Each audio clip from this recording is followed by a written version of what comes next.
So, welcome to the fourth lecture of linear algebra. Today we are going to discuss the matrix operations, which in the previous lecture we could not. So in matrix operations we discussed addition, scalar multiplication and multiplication of matrices yesterday. And today we are going to discuss different types of matrices and then how to use inverse of a matrix to solve linear systems, and then finally we shall discuss some basic concepts of determinants. So the first one is diagonal matrix. A diagonal matrix is a matrix in which all the entries of the main diagonal are zero, is called a diagonal matrix. So you can see here, today I have the annotation option here. So you can see that here these diagonal entries are non-zero. Other than these diagonal entries, all other entries are zero. So such kind of matrix is a diagonal matrix. So these are all diagonal matrices. Even here this of diagonal entries zero hai, so it is a diagonal matrix. Diagonal entries zero bhi ho sakti hain aur non-zero bhi ho sakti hain, so it doesn't matter. I hope you get it.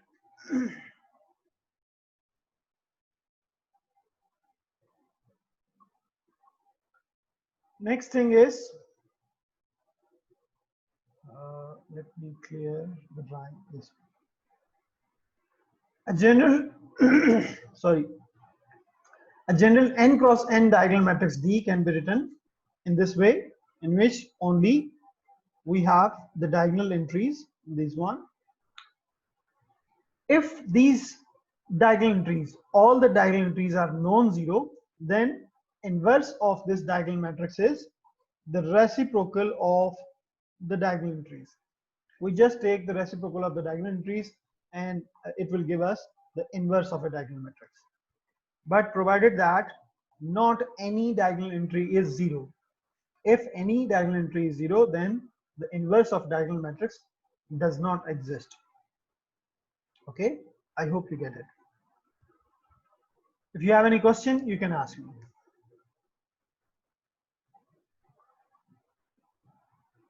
I should be able to scroll down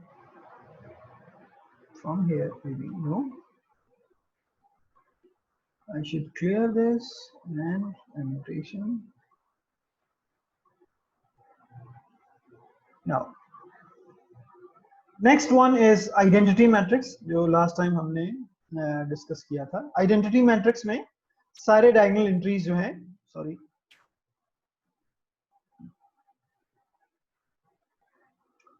identity matrix में सारी diagonal entries क्या होती हैं? 1 होती हैं. ठीक है. सो यहाँ पे ये 1 क्रॉस 1 मैट्रिक्स है, तो इसमें एक एंट्री है, इसको हम I1 कहेंगे. So here we have 2 by 2 matrix, इसको हम I2 कहेंगे. And here we have 3 by 3 matrix, और इसको हम I3 कहेंगे. इन जनरल I4, I4, 5 हम इसी पैटर्न पे लिखेंगे. ठीक है. सो मेन डायगोनल में सारी एंट्रीज 1 है, कोई भी एंट्री 0 नहीं होगी, सिर्फ और सिर्फ मेन डायगोनल पे एंट्रीज 1 होगी. This kind of matrix is called identity matrix. Identity matrix की कुछ प्रॉपर्टीज हैं. Let's see those properties. This one, for example, let A be some m cross n matrix, then A into in is equal to is equal to A, and im into A is equal to A. यहाँ पे while taking the product, we have to keep in mind that the order of these two matrices should be like that. The columns of columns of A should be equal to the number of rows of I. So then they will be multiplicable. So यहाँ पे आप देखें कि अगर यहाँ पे basically purpose क्या है ये चीज दिखाने का कि किसी भी मैट्रिक्स के साथ चाहे आप राइट हैंड साइड से या लेफ्ट हैंड साइड से आइडेंटिटी मैट्रिक्स को मल्टीप्लाई करें, you would get the same matrix. It's basically matrix identity. Similarly, you can say that अगर आप A अगर कोई स्केयर मैट्रिक्स है तो identity matrix left hand side से मल्टीप्लाई करें या राइट हैंड साइड से मल्टीप्लाई करें, you get the same matrix. This is what the purpose of identity is. ये हमने लास्ट टाइम भी डिस्कस किया था. So I move on. The next is upper and lower triangular matrices. Upper and lower triangular matrices. Again, it's a simple a square matrix A where its entries are Aij is upper triangular if and only if all the entries to the left of the main diagonals are 0. Okay, or and the square matrix A is a lower triangular matrix if and only if all the entries to the right of the main diagonals are 0. ठीक है, नीचे examples हैं. For example यहाँ पे देखें, इसमें ये जो मैट्रिक्स है इसमें डायगोनल के राइट हैंड साइड पे नॉन जीरो एंट्रीज हैं और डायगोनल की लेफ्ट हैंड साइड पे डायगोनल एलिमेंट की लेफ्ट हैंड साइड पे zero entries. So such kind of matrix is upper triangular matrix. Means ऊपर से ये you can say that a kind of triangle बना रहा है. ठीक है, नीचे वाली ट्रायंगल जो है डायगोनल से नीचे वाली ट्रायंगल की एंट्री 0 है. So this is called upper triangular matrix. Now similarly this is the lower triangular matrix. इसमें जो नॉन जीरो एंट्रीज हैं वो नीचे एक ट्रायंगल बना रही हैं, दिस वन, ये सारी जो, ठीक है, दिस वन. अगर नॉन जीरो एंट्रीज ऊपर ट्रायंगल बनाएंगी तो ये अपर ट्रायंगल मैट्रिक्स होगा. अगर नॉन जीरो एंट्रीज डायगोनल से नीचे नॉन जीरो एंट्रीज होंगी तो ये लोअर ट्रायंगल मैट्रिक्स होगा. ठीक है, आई hope you get it. For example अगर आप एग्जाम्पल पर्टिकुलर एग्जाम्पल आप देखें तो a matrix of this kind 1 2 3 0 0 0 minus 5 maybe 6 7, this kind of matrix is a lower triangular matrix. I hope you get it. Next thing is basically some remarks, or you can say some a theorem about the upper and lower triangular matrices. The transpose of a lower triangular matrix is upper triangular matrix. Transpose हमने discuss नहीं किया. Next time हम मेरे ख्याल यहाँ पे पहले transpose discuss कर लेते हैं, उसके बाद हम वो डिस्कस करते हैं. So किसी भी मैट्रिक्स का ट्रांसपोज क्या होता है? अगर हमारे पास कोई भी A मैट्रिक्स है, M क्रॉस N मैट्रिक्स, तो इसका ट्रांसपोज क्या होगा? इसकी की सारी रोज जो हैं वो हम उनको, मतलब फॉर एग्जांपल ये रो है, इसको हम कन्वर्ट कर देंगे कॉलम में. ठीक है, सिमिलरली सेकंड रो जो है वो सेकंड कॉलम में हम इसको ट्रांसफॉर्म कर देंगे, and so on. Last row जो होगी वो लास्ट कॉलम में आ जाएगी. ठीक है, अगर रोज को कॉलम्स में कर दें या कॉलम्स को रोज में कर दें, it's the same thing. So you get the transpose of the given matrix. This is how we find the transpose of any matrix. For example, अगर हमारे पास कोई मैट्रिक्स है 1 2 3 4 5 6 7 8 9, तो आपके पास इसका ट्रांसपोज क्या होगा? If this is A, then A transpose is 1 2 3. पहली रो को पहले कॉलम में लिख दें, दूसरी रो को आप दूसरे कॉलम में लिख दें, एंड तीसरी रो को आप तीसरे कॉलम में लिख दें. So this is how we find the transpose of any matrix. Now let's get back to the some of the properties of upper and lower triangular matrices. किसी भी लोअर ट्रायंगुलर मैट्रिक्स का transpose लेंगे तो definitely rows columns में interchange हो जाएंगी, तो वो अपर ट्रायंगुलर मैट्रिक्स बन जाएगा.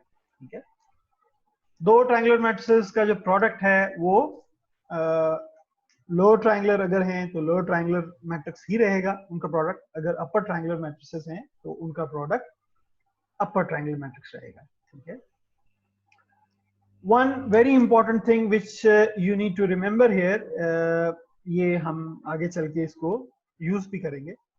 अ triangular matrix is invertible if and only if its diagonal entries are all non-zero. ठीक है, अगर किसी भी ट्रायंगुलर मैट्रिक्स की डायगोनल एंट्रीज नॉन जीरो हो सारी की सारी, तो वो ट्रायंगुलर मैट्रिक्स इन्वर्टिबल होगा, ठीक है, it must be. I have already uploaded the slides, Laiba.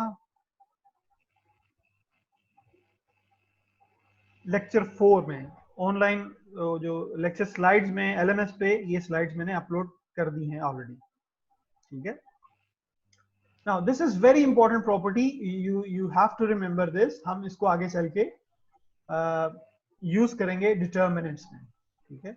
A triangular matrix is invertible if and only if its diagonal entries are all non-zero. कोई एक भी एंट्री अगर जीरो है तो वो इन्वर्टेबल नहीं होगा, इट इज स्ट्रेट फॉरवर्ड, ठीक है।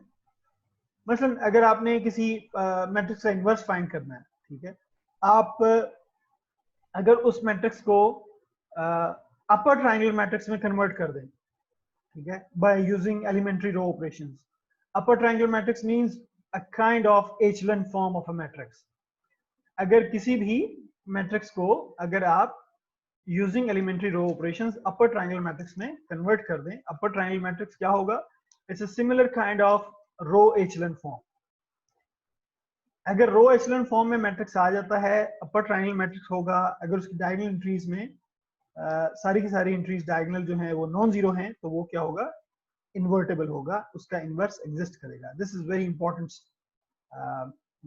कॉन्सेप्ट, और you can say thing we need to remember it, okay? The next is also very important. The inverse of an invertible lower triangular matrix is a lower triangular matrix, and inverse of an upper triangular matrix is an upper triangular matrix. किसी भी lower triangular matrix का inverse अगर वो invertible है तो lower triangular matrix ही होगा। ये भी बहुत important step है, आगे चल के हम इसको use करेंगे। सिमिलरली कोई भी अगर अपर ट्रायंगुलर मैट्रिक्स है तो उसका इनवर्स अपर ट्रायंगुलर मैट्रिक्स ही होगा। इन जनरल इन दोनों को हम ट्रायंगुलर मैट्रिसेस कहते हैं, either it is upper triangular और लोअर ट्रायंगुलर। इन जनरल मैं इनको ट्रायंगुलर मैट्रिसेस ही कहूंगा, ठीक है। So remember these things. Now we are going to the next thing. It's an example whether A and B are invertible. अगर A matrix को देखें, ये अपर ट्रायंगुलर मैट्रिक्स है, ठीक है।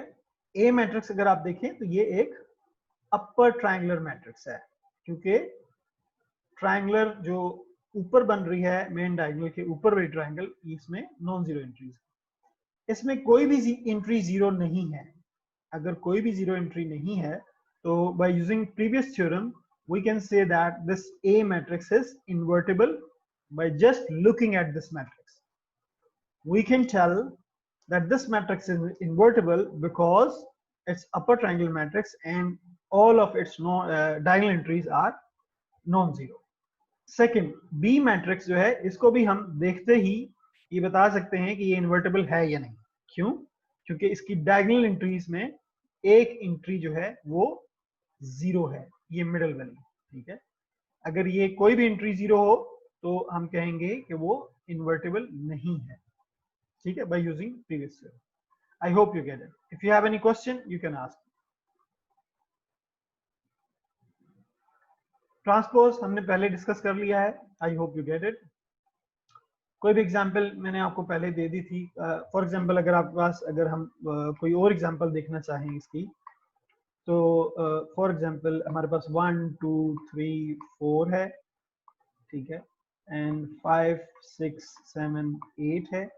तो इसका जो ट्रांसपोज होगा, if this is A matrix, A का ट्रांसपोज क्या हो जाएगा? एक ट्रांसपोज ऐसे लिख दें या स्मॉल टी से लिख दें, it doesn't matter.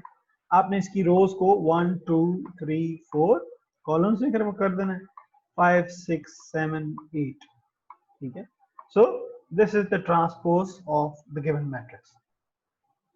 I hope you get it. If you have any question, you can ask me. Transpose किसी भी मैट्रिक्स का जब ट्रांसपोज लेते हैं तो उसकी ट्रांसपोज की भी कुछ प्रॉपर्टीज होती हैं, ठीक है। You need a break, maybe quiz चलें, फिर उसके बाद मैंने ब्रेक नहीं दी, तो let's have a break. Let me stop or pause the recording.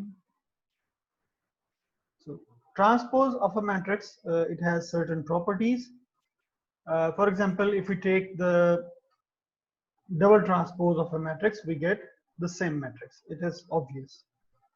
The second property is the transpose of sum of two matrices is equal to the sum of their individual transposes. ठीक है, अगर दो matrices का पहले सम कर लें, बाद में ट्रांसपोज ले लें, या पहले ट्रांसपोज लेके बाद में सम कर लें, it changes nothing. Similarly addition और सब्ट्रैक्शन में भी यही प्रॉपर्टी होल्ड करती है. The property is important, you need to remember it. Sometime it's crucial to use it. Students इसको जो है ना भूल जाते हैं. Constant times a matrix whole transpose is equal to constant times a transpose. क्योंकि एक अगर कांस्टेंट है तो उसका ट्रांसपोज वही कांस्टेंट होगा, क्योंकि सिंगल कांस्टेंट है तो उसका रोज या कॉलम्स है ही नहीं ट्रांसपोज लेने के लिए, तो वो कांस्टेंट ही रहेगा. ठीक है, so constant times a matrix whole transpose is equal to constant times the transpose of a matrix. ठीक है, last property is very important. Last property में देखें, A B whole transpose is equal to B transpose A transpose. ठीक है, इसमें अगर दो matrices के प्रोडक्ट का ट्रांसपोज है तो ये इक्वल होगा. ये बेसिकली वो जो साइक्लिक क्या कहते हैं उसको, एक रिपीटिशन हो जाती है इनके मैट्रिसेस में, कन्वर्जन हो जाती है. अगर हम मोर देन टू मैट्रिसेस लें, for example A B C whole transpose है, तो इसमें आपके पास क्या आ जाएगा, C transpose B transpose and A transpose. ठीक है, तो इसमें ये आपके पास ऑर्डर रिवर्स हो जाता है. A B C whole transpose is equal to C transpose B transpose A transpose and so on. अगर हमारे पास बहुत सारे मैट्रिसेस हैं, A1 A2 so on AN whole transpose, तो इसमें लास्ट वाला मैट्रिक्स पहले आ जाएगा AN ट्रांसपोज, फिर AN-1 transpose and so on, last में A2 transpose and A1 transpose. सो इनका ऑर्डर जो है वो रिवर्स हो जाता है by taking transpose. I hope you get these properties. You need to remember these properties. ठीक है, next is symmetric matrices. What is a symmetric matrix? Symmetric matrices are always square matrices, and any matrix which is a square matrix A is said to be symmetric अगर इसका transpose इसके equal आ जाए. ठीक है, किसी भी matrix का transpose अगर वही मैट्रिक्स आ जाए, then we say it a symmetric matrix. For example, अगर आप यहाँ पे ये वाला मैट्रिक्स देखें, इसका अगर हम ट्रांसपोज लें तो आपके पास ये 7 -3 और -3 5 ये सेम मैट्रिक्स रहेगा. ठीक है, इसका ट्रांसपोज. सो यहाँ पे A transpose is equal to A है, तो then this A matrix is a symmetric matrix. You can similarly see in the other matrices, अगर इस मैट्रिक्स का ट्रांसपोज लें तो ये सेम मैट्रिक्स वही आ जाएगा. So such kind of matrices are called symmetric matrices. ठीक है, now we are going to the next slide. Row vector and column vector. Row vector क्या होता है, ये कॉलम वेक्टर क्या होता है? अगर किसी मैट्रिक्स में सिर्फ एक रो हो तो उसको रो वेक्टर कहते हैं. फॉर एग्जाम्पल, अगर हम कोई रो वेक्टर लिखना चाहें तो क्या होगा, 1 -5 3 8 क्लोज. ठीक है, this matrix contains only one row, so it is called row vector. Similarly अगर हम कॉलम वेक्टर लिखें तो कॉलम वेक्टर को हम सिर्फ अगर एक कॉलम है 2 5 9 4 this, सो अगर किसी मैट्रिक्स में सिर्फ एक कॉलम हो तो उसको कॉलम वेक्टर भी कहते हैं।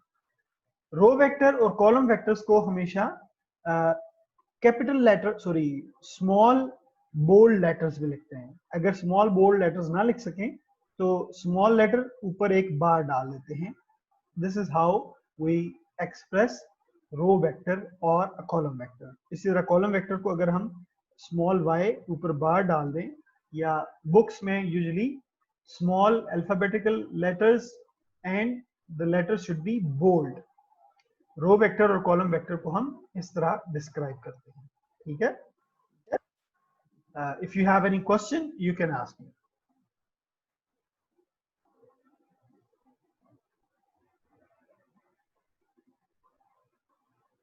यहाँ पे ये नीचे मैंने मेंशन भी किया हुआ है, row vectors column vectors are usually denoted by small alphabets in bold notations, either it is x y z or a b c।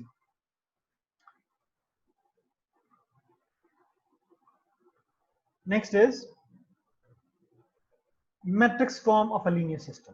पहले हमने किसी भी लीनियर सिस्टम के कॉरेस्पॉन्डिंग अगुमेंटेड मैट्रिक्स देखा था कि क्या होता है, अगुमेंटेड मैट्रिक्स कैसे लिखते हैं, और कोएफिशिएंट मैट्रिक्स कैसे लिखते हैं। ठीक है, अब हम देखते हैं कि किसी भी लीनियर सिस्टम की मैट्रिक्स फॉर्म क्या होती है।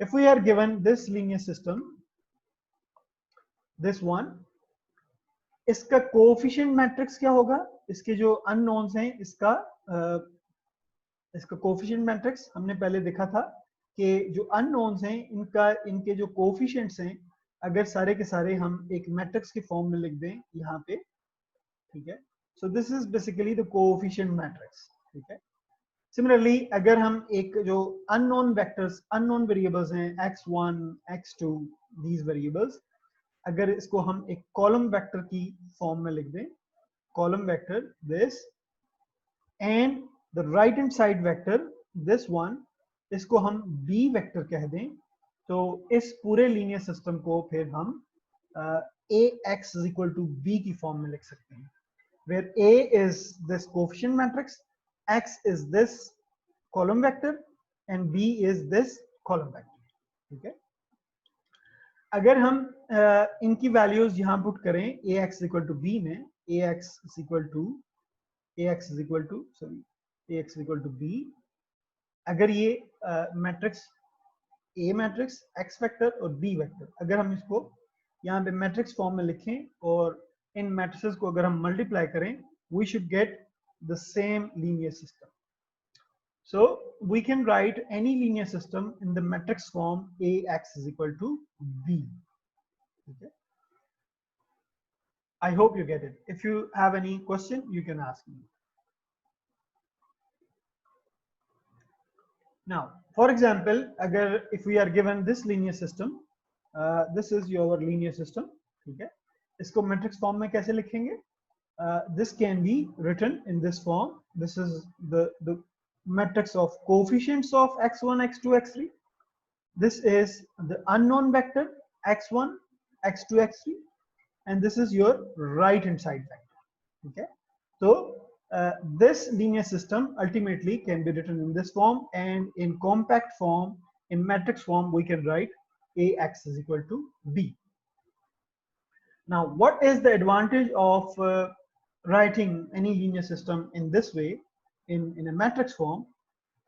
Now if a is invertible, अगर a का इनवर्स एग्जिस्ट करता है तो हम ax is equal to b में अगर हम a इनवर्स दोनों साइड्स पे ऑपरेट कर दें, a inverse times a is equal to x is equal to, हमने दोनों साइड्स पे a इनवर्स ऑपरेट कर दिया है लेफ्ट हैंड साइड से। ठीक है, अब यहाँ पे देखें a इनवर्स a जो है ये I हो जाएगा, I इज सेम मैट्रिक्स। यहाँ पे अगर a 3 क्रॉस 3 मैट्रिक्स है तो I भी 3 क्रॉस 3 मैट्रिक्स होगा।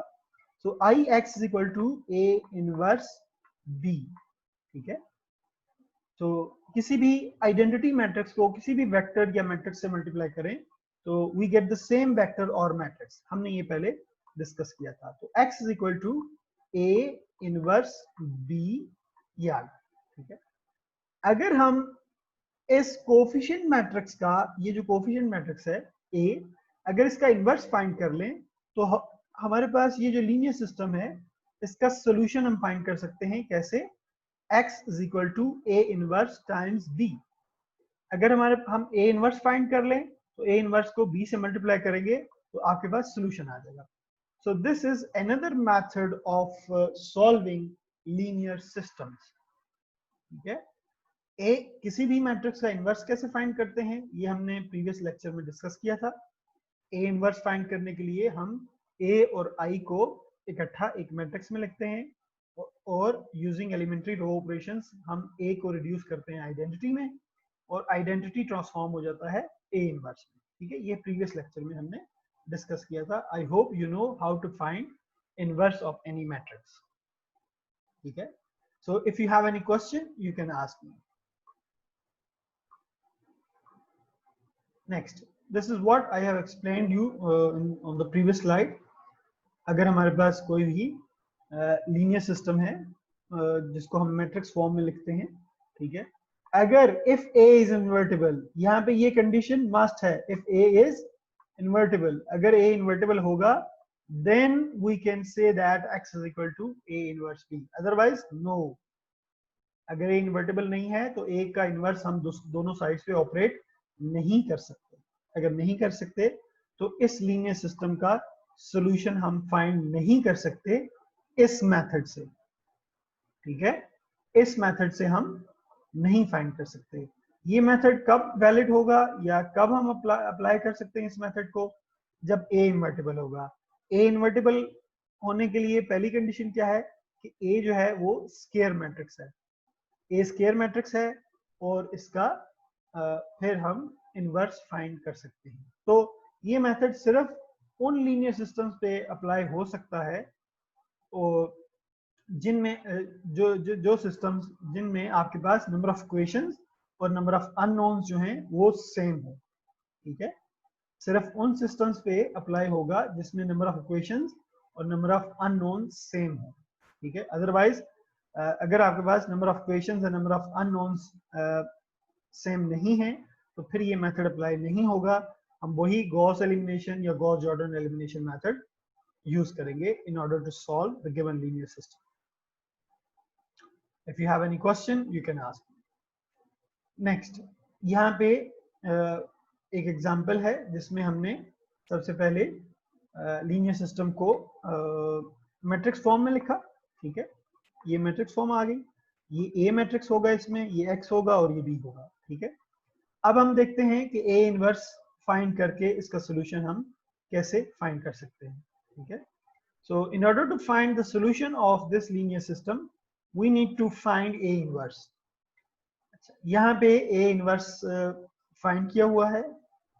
in the previous lecture हमने देखा था कि किसी भी मैट्रिक्स का इनवर्स कैसे फाइंड करते हैं। I hope you can do it। यहाँ पे मैंने सारे स्टेप्स दिए हुए हैं। सबसे पहले हम A के साथ I3 लिखेंगे, ये एक मैट्रिक्स लिखेंगे। ठीक है, 3 क्रॉस 6 जिसमें आप यहाँ पे A मैट्रिक्स लिखेंगे और साथ में इसके आइडेंटिटी मैट्रिक्स। ठीक है, फिर what we do here we try to reduce this matrix into identity which is by using elementary row operations।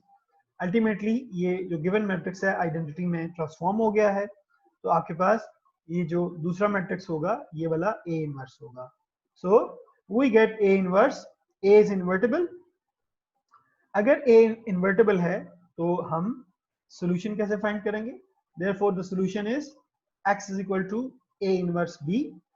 A inverse और B को दोनों को मल्टीप्लाई करें, you get the value of x1, x2 and x3। so your solution is ultimately x1, x2, x3 is equal to what, -6, -11 and -18। ठीक है, so this is your required solution।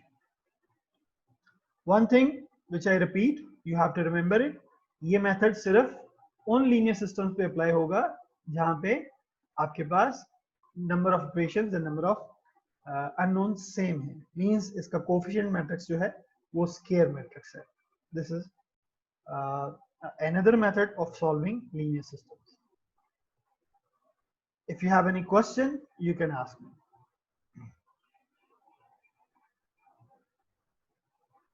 So there are some properties and theorems which gives us many interesting results. For example, this theorem is sorry, if A is a square matrix of order n, then the following statements are equivalent. Mathematics में दो या दो से ज्यादा statements equivalent कब होती हैं? Equivalent means here that अगर एक ट्रू है तो बाकी सारी ट्रू होंगी, अगर एक फॉल्स है तो बाकी सारी भी फॉल्स होंगी, ठीक है? This is what means equivalent statements in mathematics, ठीक है? अब ये थ्योरम क्या है? इसमें तीन स्टेटमेंट्स हैं, ये तीनों इक्विवेलेंट स्टेटमेंट्स हैं। अगर कोई मैट्रिक्स ए है, अगर वो इन्वर्टिबल है, तो जो आपके पास उसके कोरस्पॉन्डिंग होमोजेनियस लीनियर सिस्टम होगा, ax is equal to 0, ax equal to 0 is homogeneous linear system. तो होमोजेनियस लीनियर सिस्टम का सिर्फ और सिर्फ ट्रिवियल सॉल्यूशन एग्जिस्ट करेगा। क्यों ट्रिवियल सॉल्यूशन एग्जिस्ट करेगा? देखें, अगर आपके पास ax is equal to 0 है, ठीक है, a इनवर्स आप दूसरी साइड पे लेके जाएंगे तो x is equal to a inverse 0 आ जाएगा। 0 is a vector, right hand side vector 0 है। अब किसी भी मैट्रिक्स और 0 वेक्टर को मल्टीप्लाई करें तो आपके पास 0 वेक्टर ही आएगा। सो this is what, this is the trivial solution which is the zero solution of the homogeneous linear system.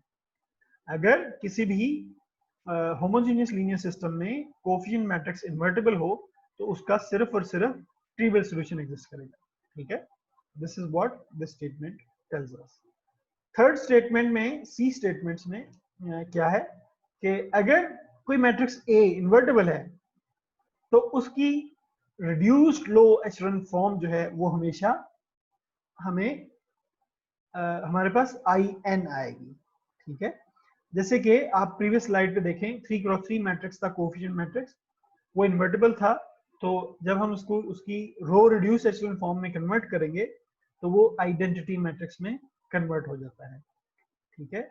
अगर इन तीनों में से कोई एक स्टेटमेंट ट्रू है तो ये सारी स्टेटमेंट ट्रू होंगी, अगर कोई एक स्टेटमेंट फॉल्स है तो ये सारी स्टेटमेंट्स फॉल्स होंगी, ठीक है? मींस थर्ड स्टेटमेंट में अगर आप देखें तो अगर ए इन्वर्टिबल नहीं है, पहली स्टेटमेंट फॉल्स है, तो दूसरी स्टेटमेंट में आपका जो होमोजेनियस लीनियर सिस्टम होगा उसके नॉन ट्रिवियल सॉल्यूशंस भी एग्जिस्ट करेंगे, सारी चीजें रिवर्स हो जाएंगी। तीसरी स्टेटमेंट में आपका जो मैट्रिक्स ए है, अगर उसको रो रिड्यूस एचेलॉन फॉर्म में कन्वर्ट करेंगे तो वो आइडेंटिटी में ट्रांसफॉर्म नहीं होगा, ठीक है? तो this is what this theorem tells us, ठीक है? सेकंड थ्योरम क्या है? If A is an invertible n cross n matrix, square matrix की बात हो रही है, अगर A स्क्वायर मैट्रिक्स है, इन्वर्टिबल है, then for each,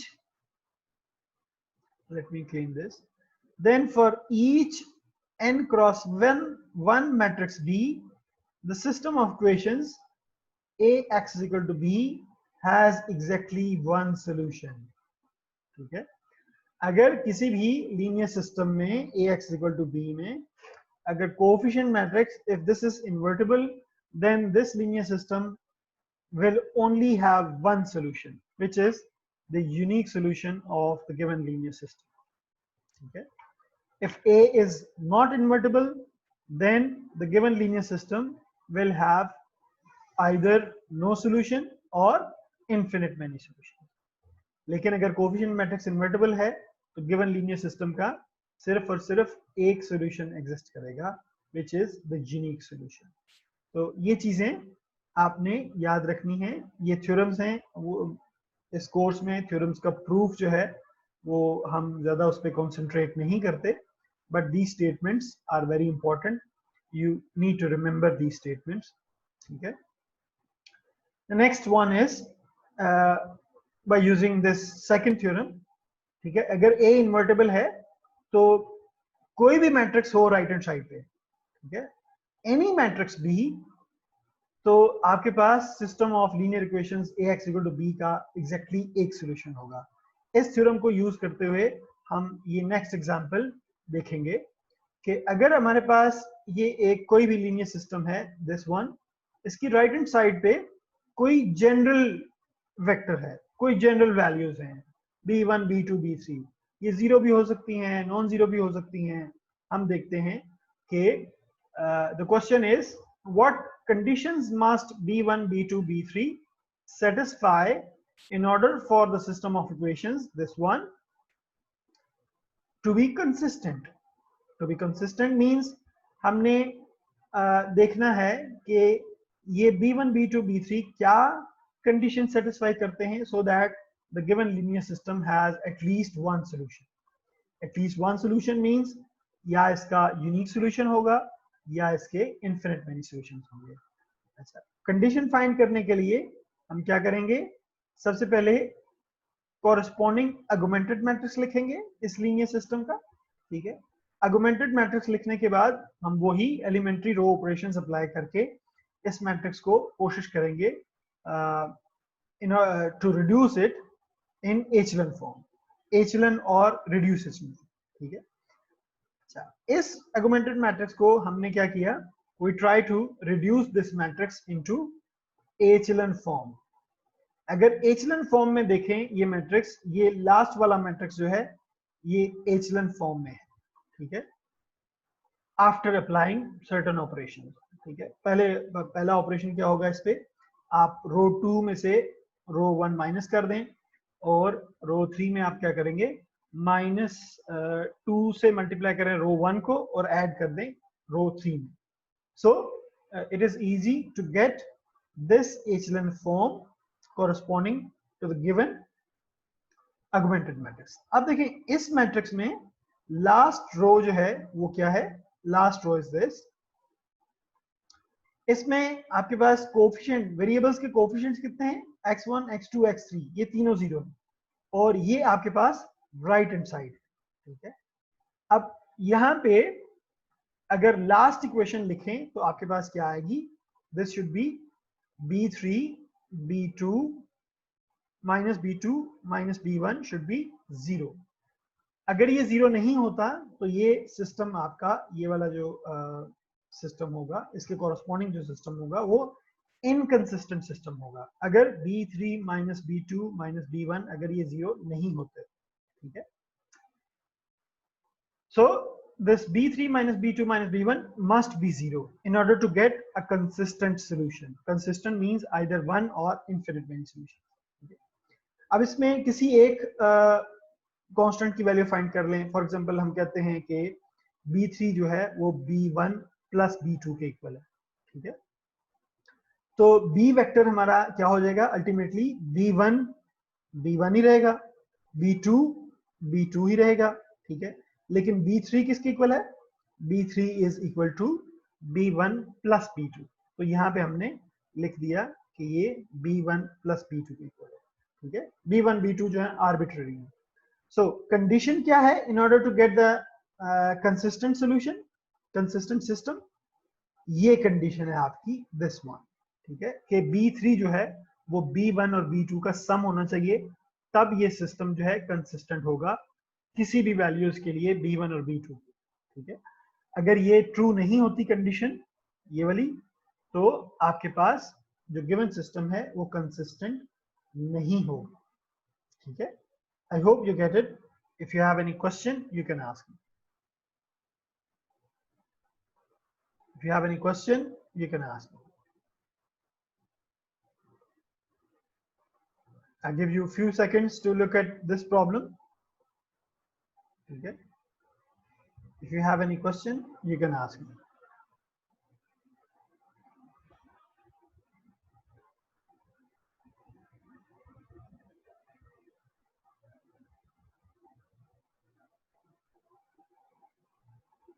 If there is no question, we are going to move forward. This one. So these are some of the exercises which I took from the book. जो भी exercises में slides में include करता हूँ वो basically मैं book के questions ही उठाता हूँ, so that कि आप लोग slides पे ये questions देखें तो आप practice करें इस questions की, ठीक है। अगर आपको इनके solutions चाहिए तो वो बुक के आखिर में एक्सरसाइजेस के ऑड नंबर एक्सरसाइजेस के सॉल्यूशंस गिवन होंगे अपने सॉल्यूशंस को वेरीफाई करने के लिए, ठीक है। तो ये कुछ सिस्टम्स हैं, कुछ क्वेश्चंस हैं जो कि आपने प्रैक्टिस करने हैं, ठीक है। इन तमाम लीनियर सिस्टम्स में आपने सॉल्यूशन फाइंड करना है by inverting the coefficient matrix. By inverting the coefficient matrix means you need to find the inverse of a matrix and then find the solution. ठीक है? So this is what you have to do. Other than this, मजीद practice के लिए आप exercises set 1.6 और 1.7 book में देखें और try to solve the questions in these exercises. ठीक है? If you have any question till now, you can ask me.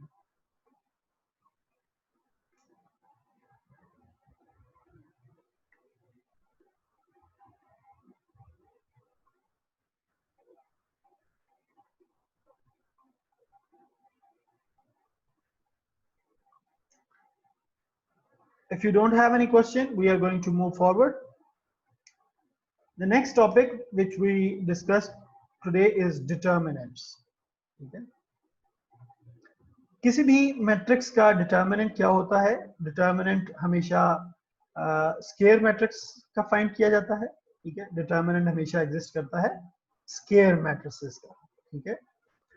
Determinant find करने के लिए देखें, अगर आपके पास 2x2 मैट्रिक्स है या 3x3 मैट्रिक्स है तो उसका डिटर्मिनेंट जो है वो हम इजीली फाइंड कर सकते हैं।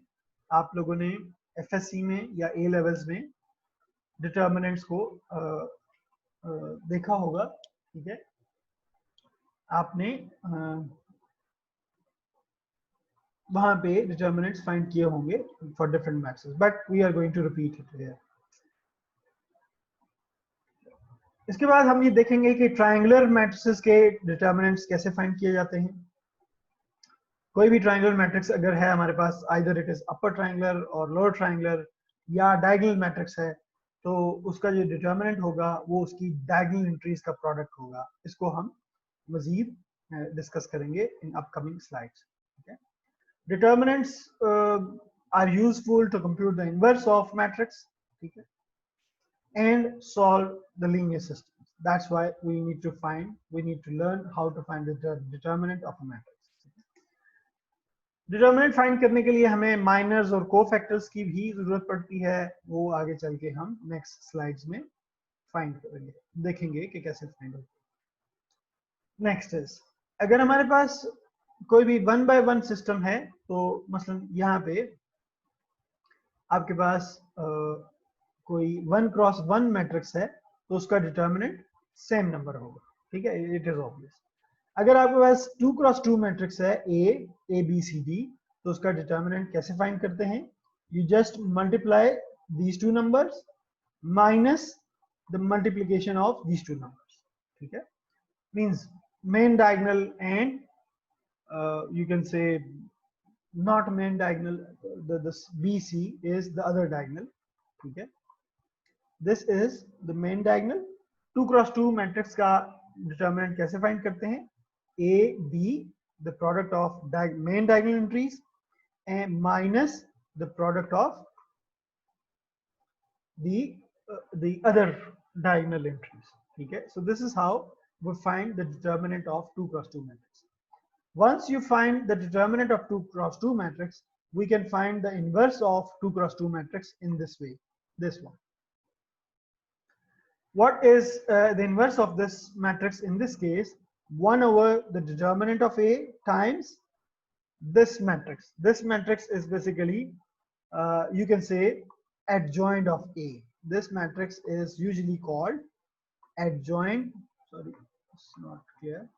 This matrix is usually called adjoint ADG of J of A. Adjoint of matrix, किसी भी मैट्रिक्स का एडजॉइंट कैसे फाइंड करते हैं? आप ये जो मेन डायगोनल की एंट्रीज हैं इनकी प्लेसेस चेंज कर देते हैं। मतलब ए डी है तो ये डी ए हो जाएगा, ठीक है। और जो ऑफ डायगोनल एंट्रीज हैं उनमें आप क्या करते हैं? उनका साइन चेंज कर देते हैं। यहाँ पे अगर सॉरी, यहाँ पे अगर b है तो ये माइनस b हो जाएगा, और यहाँ पे c है तो ये माइनस c हो जाएगा, ठीक है। This is how we write the adjoint of a matrix. तो हम ये क्या कह सकते हैं कि A इनवर्स जो है वो क्या है, 1 over determinant of A। Determinant of A को आइदर आप इस तरह डिनोट करते हैं या आप लिख दें determinant of A times adjoint of A। This is how we find the inverse of 2 cross 2 matrix, only 2 cross 2 matrix। 3 cross 3 या हायर ऑर्डर मैट्रिसेस के जो इनवर्सेस हैं उनको हम देखेंगे नेक्स्ट स्लाइड्स में कि हम कैसे फाइंड करते हैं। If you have any question you can ask me. Next में एग्जांपल एक देखते हैं कि अगर हमारे पास A एक मैट्रिक्स है 2 17 3 -2, तो इसका डिटर्मिनेंट क्या होगा, मेन डायगोनल एंट्रीज का product 2 into -2 minus of diagonal entries का product 17 into 3 which becomes ultimately -53। अगर किसी भी मैट्रिक्स का डिटर्मिनेंट नॉन जीरो हो, यहाँ पे इफ यू सी दैट इसका डिटर्मिनेंट जीरो नहीं है, this is not equal to zero. अगर किसी भी मैट्रिक्स का डिटर्मिनेंट जीरो नहीं है then that matrix is will be invertible, ठीक है। इन्वर्टेबल मींस उसका इनवर्स एग्जिस्ट करेगा, या हम उसको कह सकते हैं कि वो मैट्रिक्स नॉन सिंगुलर हो, ठीक है। अगर हमारे पास कोई मैट्रिक्स A है जिसका डिटर्मिनेंट जीरो है, जिसका डिटर्मिनेंट जीरो है, अगर इसका डिटर्मिनेंट जीरो होगा तो A इन्वर्टेबल नहीं होगा, मींस इसका इनवर्स एग्जिस्ट नहीं करेगा, या इसको हम कहेंगे कि ये मैट्रिक्स सिंगुलर होगा। ये क्यों होगा, क्योंकि देखें इनवर्स में आप हमेशा डिटर्मिनेंट को डिवाइड करते हैं। यहाँ पे प्रीवियस स्लाइड पे अगर आप देखें तो डिटर्मिनेंट में इनवर्स में आप हमेशा डिटर्मिनेंट से डिवाइड कर रहे हैं। अगर डिटर्मिनेंट जीरो है तो 1 ओवर 0 ये क्या हो जाएगा, अनडिफाइंड हो जाएगा, ठीक है। तो डिटर्मिनेंट किसी भी मैट्रिक्स का डिटर्मिनेंट अगर जीरो है तो वो मैट्रिक्स इन्वर्टेबल नहीं होगा, किसी भी ऑर्डर का मैट्रिक्स हो, ठीक है। 2 क्रॉस 2 का हो, 3 क्रॉस 3, 4 क्रॉस 4, 100 क्रॉस 100, किसी भी मैट्रिक्स का डिटर्मिनेंट अगर जीरो है तो वो इन्वर्टेबल नहीं होगा, वो सिंगुलर मैट्रिक्स होगा।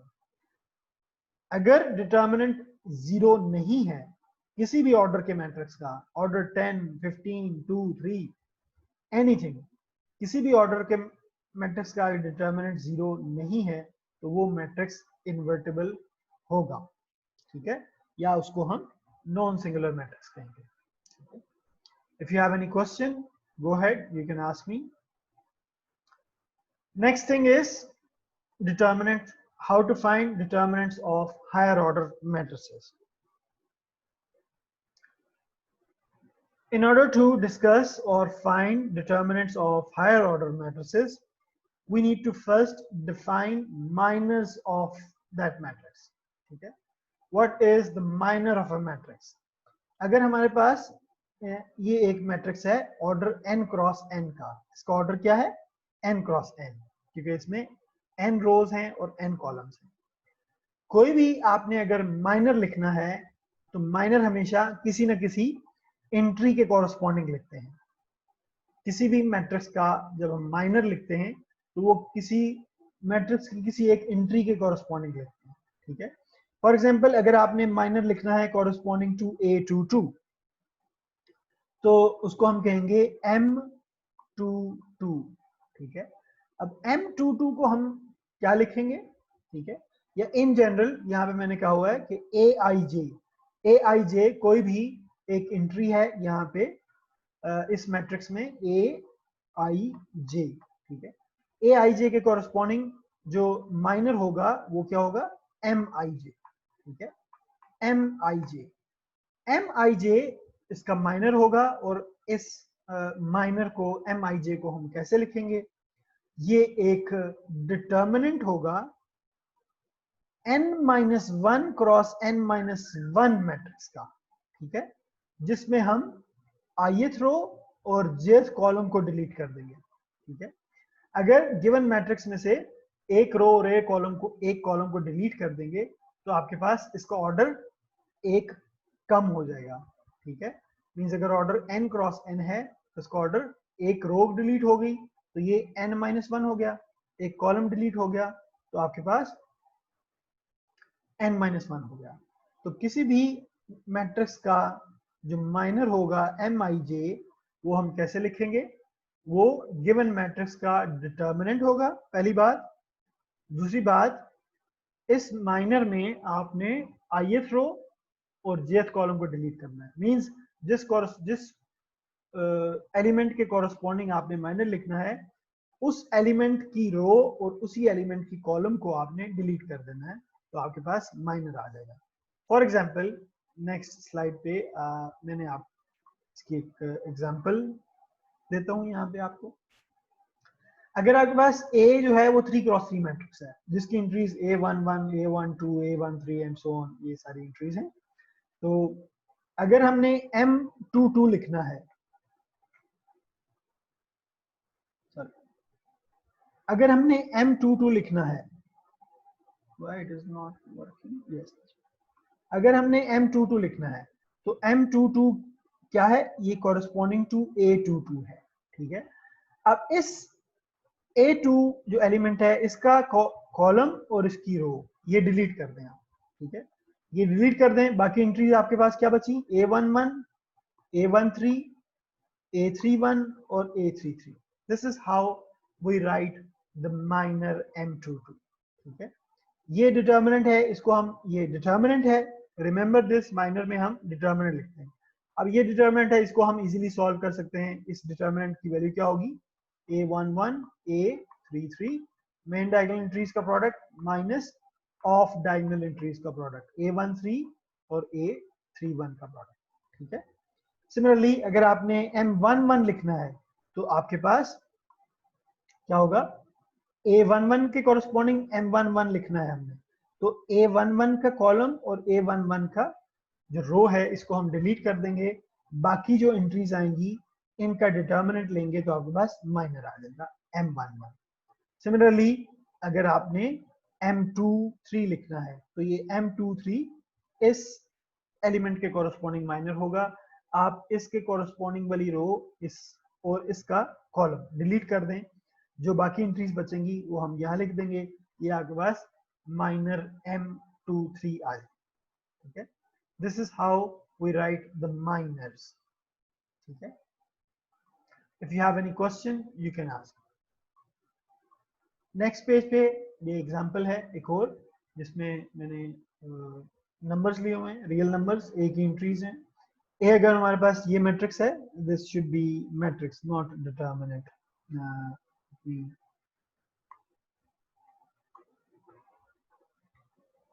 Yes, there is a question in the chat window. So what if it is 4 or 5 cross 5 matrix? So nothing will be changed. अगर आपके पास 4 cross 4 मैट्रिक्स है, ठीक है। फॉर एग्जाम्पल अभी हम एग्जाम्पल कर लेते हैं 4 cross 4 की, ठीक है। अगर हमारे पास 4 cross 4 मैट्रिक्स है, फॉर एग्जाम्पल ए हमारे पास हम लिख लेते हैं 1 2 3 4, ठीक है।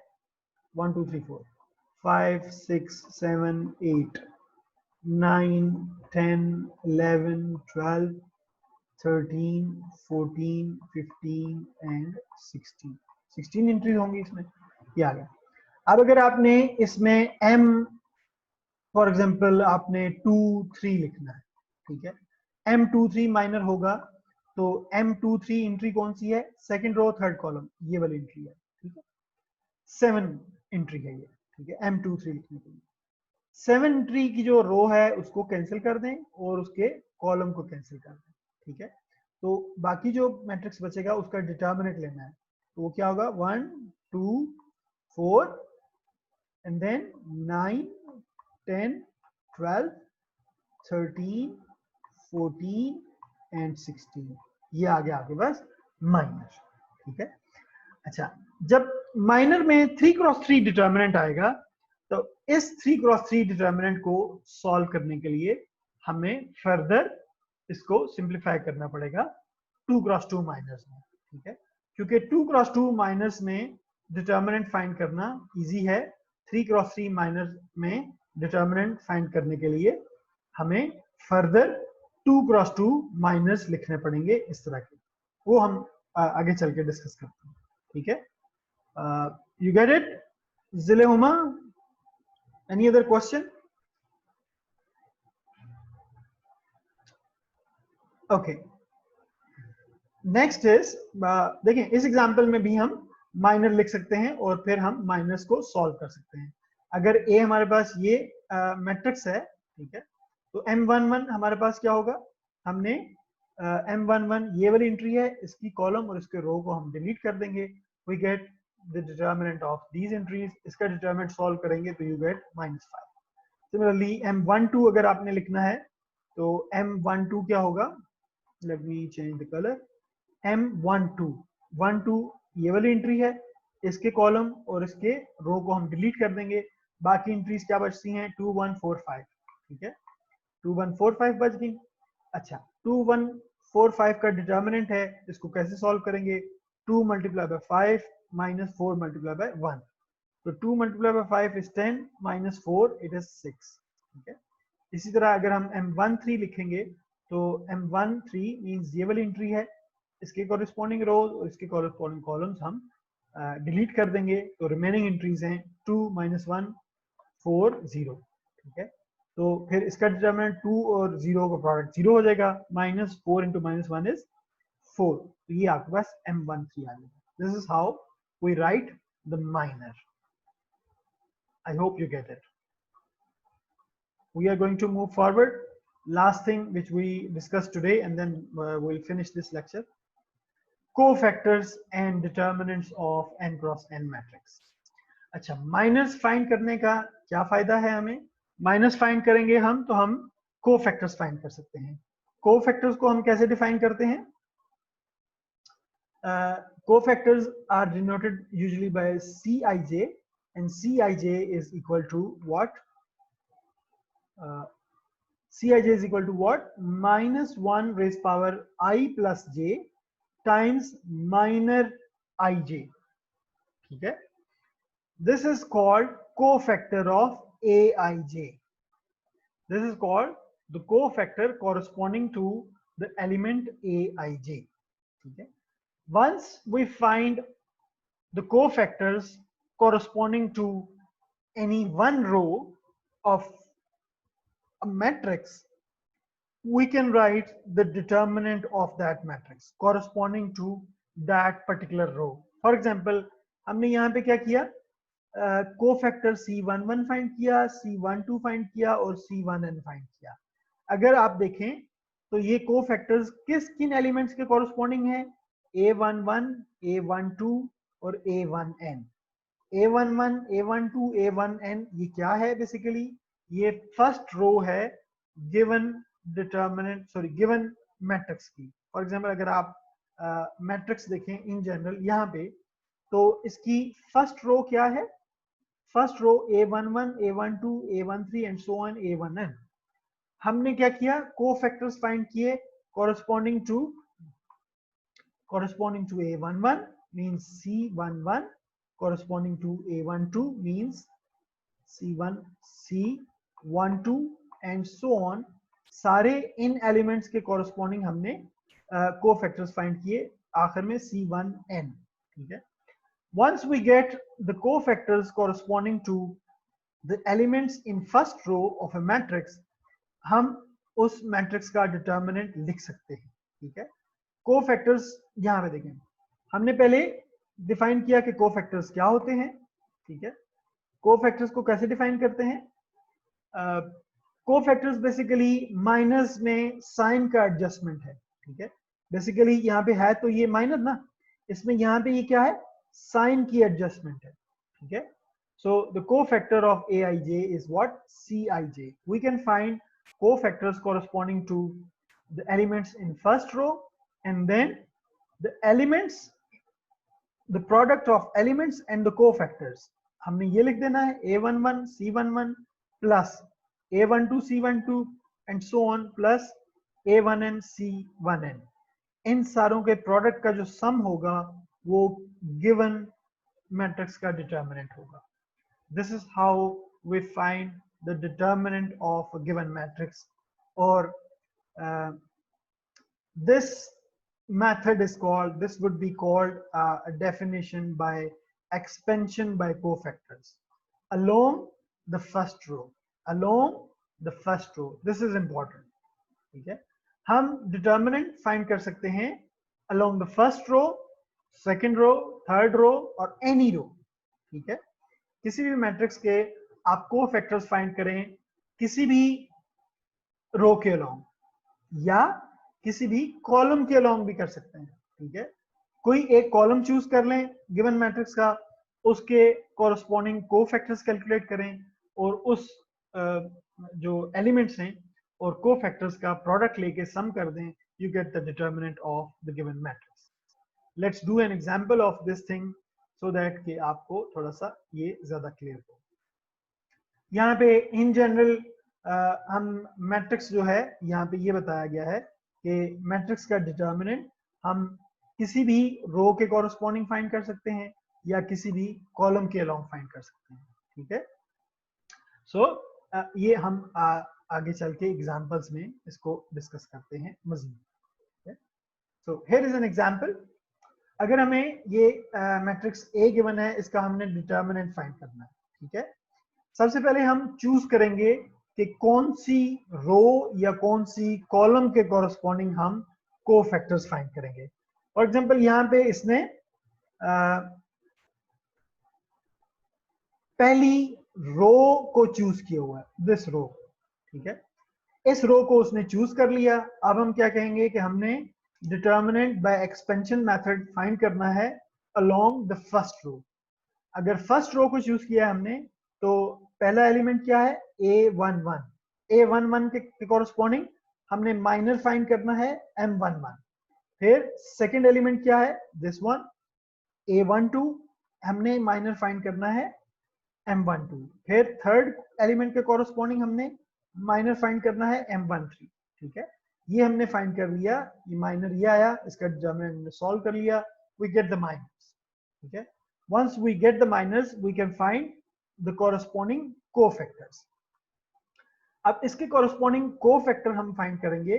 cofactor भी हमारे पास C11 होगा which is -1 की पावर 1 + 1, क्योंकि हमने कहा हुआ है कि -1 की पावर i + j है, तो i यहाँ पे 1 है, j भी 1 है, तो -1 की power i + j means 1 + 1 times M11. M11 हमने पीछे फाइंड किया हुआ है, तो -1 की पावर 2 + 1 हो जाएगा, तो ये आपके पास C11 पहला कोफैक्टर आ गया.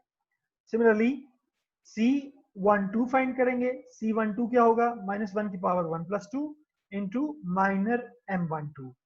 -1 की पावर 3 आ जाएगा यहाँ पे, -1 की पावर 3 नेगेटिव होता है, माइनस होता है, तो -3 आ जाएगा आपके पास C12 कोफैक्टर. इसी तरह हम C13 फाइंड करेंगे और आपके पास जो डिटर्मिनेंट होगा along the first row, element और उनके कॉरस्पॉन्डिंग कोफैक्टर्स का प्रोडक्ट A11 C11, फिर दूसरा एलिमेंट और कॉरस्पॉन्डिंग कोफैक्टर, तीसरा एलिमेंट रो का और उसके कॉरस्पॉन्डिंग कोफैक्टर, इनको मल्टीप्लाई करके आप ऐड कर देंगे, you get the determinant of the given matrix. I hope you get all this procedure. ठीक है, इसमें ये जरूरी नहीं है कि हम पहली रो चूज करें. ठीक है, मैं अगर यहाँ पे खुद फाइंड करता तो मैं यहाँ पे तीसरे कॉलम को चूज करता, तीसरे कॉलम को चूज करता to find the minors, cofactors and then determinant. तीसरे कॉलम को मैंने क्यों चूज करना था, क्योंकि तीसरे कॉलम में एक एंट्री 0 है, एक एंट्री 0 है, तो आपके पास जो सेकंड माइनर होगा वो फाइंड करने की जरूरत नहीं है, क्योंकि सेकंड एलिमेंट के कॉरस्पॉन्डिंग आपके पास जो एलिमेंट है 0 है, तो वो 0 हो जाएगा ऑटोमेटिकली. तो हमारे पास थोड़ा सा टाइम सेव हो जाएगा. हमें पहला और तीसरे, इस कॉलम में पहले एलिमेंट और तीसरे एलिमेंट के कॉरस्पॉन्डिंग हमने माइनस फाइंड करने हैं, कोफैक्टर्स फाइंड करने हैं और फिर डिटर्मिनेंट फाइंड कर लेंगे. ये कंपैरेटिवली हमारा थोड़ा सा टाइम सेव कर लेगा. सो this is basically the smart choice of row or column. ठीक है, so smart choice of row or column. तो आपने किसी भी मैट्रिक्स की डिटर्मिनेंट अगर फाइंड करना है तो आपने सबसे पहले रो या कॉलम चूज करना है। आप स्मार्टली चूज करेंगे तो मींस वो रो या वो कॉलम चूज करें जिसमें ज्यादातर जीरो है, सो दैट कि आपके माइनर्स और कोफैक्टर्स कम आए और आप डिटर्मिनेंट इजीली फाइंड कर सकें। ठीक है, सो this is all about for today. इसके अलावा एक और एग्जांपल भी मैंने ऐड की हुई है इसमें, ये भी आप देखिएगा, एग्जांपल 2, एग्जांपल 3 और 3 जो है वो 4x4 के लिए है।